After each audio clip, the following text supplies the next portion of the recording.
এই যে বাটিতে মুড়ি নেওয়া হয়েছে, মুড়ির সাথে গেল চপ, এই যে ঘুগনি,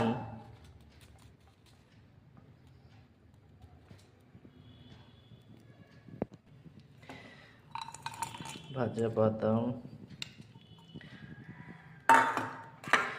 কিশমিশ,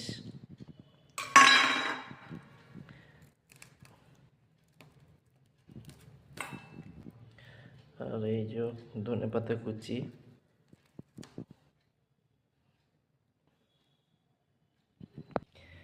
আর সব থেকে ভালো টেস্ট আনার জন্য এই যে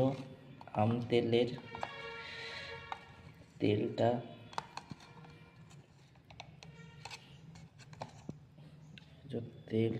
দিয়ে দিলাম। এটাতে প্রচুর টেস্ট চলে আসবে মুড়ি মাখাতে। কারা কারা খেয়েছো এরকম মুড়ি মাখা, মানে মেখে দিলেই